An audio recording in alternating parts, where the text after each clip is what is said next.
በሁሊያን አልቫሬዝ ምክንያት ባርሴሎናዎችና አትሌቲኮ ማድሪዶች ከፍተኛ ውዝግብ ውስጥ ገብተዋል። አትሌቲኮ ማድሪዶች ባርሴሎና ላይ ክስ መስርተዋል።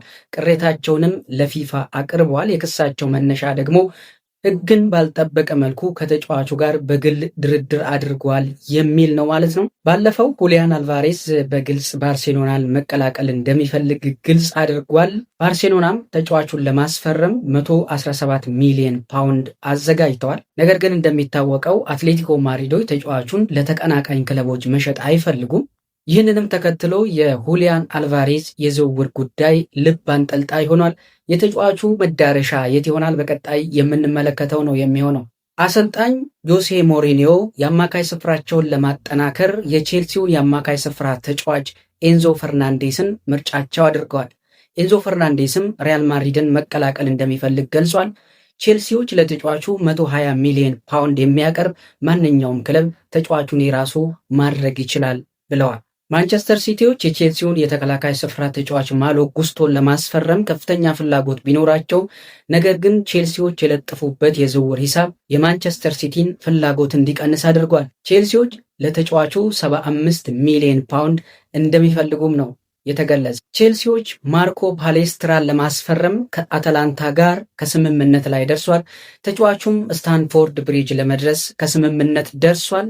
ለተጫዋቹም 55 ሚሊዮን ዩሮ ወይም ደግሞ 42.6 ሚሊዮን ፓውንድ እንደሚከፍሉም ተረጋግጧል። የቱርክ ክለቦች ሊያንድሮ ትሮሳርድን ለማስፈረም ከፍተኛ ፍላጎት እንዳላቸው እየተነገረ ነው የሚገኘው። በተለይም ደግሞ ቤሺክታሽ ከባለፈው የውድድር ዓመት ጀምሮ ሊያንድሮ ትሮሳርድን ለማስፈረም ከፍተኛ ፍላጎት ካሳዩ ክለቦች መካከል ይጠቀሳል። ቤን ጃኮብስ እንደዘገበው ከሆነ ሊያንድሮ ትሮሳርድ ዘንድሮ አርሰናልን ይለቃል ተብሎ ይጠበቃል።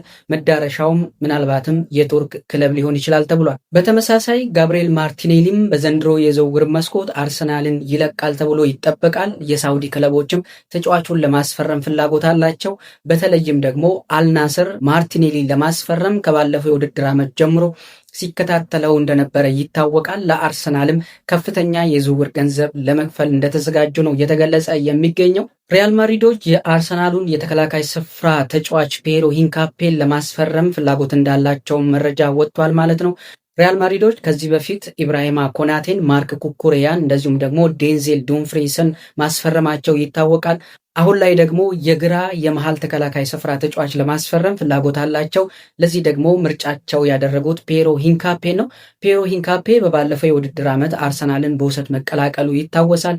በውሰት ውሉ ላይም በ45 ሚሊዮን ፓውንድ የማስፈረም ግዴታ እንዳለበት ይታወቃል። አርሰናል እስካሁን የፔሮ ሂንካፔን ውል ቋሚ አላደረገም። በቀጣይ የሂንካፔ ማረፊያ አርሰናል ወይስ ሪያል ማድሪድ የምናየው ነው የሚሆነው። ለዛሬ ያስኳቸው አጫጭር መረጃዎች እነዚህን ይመስላሉ። ቻናሉን ሰብስክራይብ እያደረጋችሁ ቤተሰቡ ነው። ይመቻል።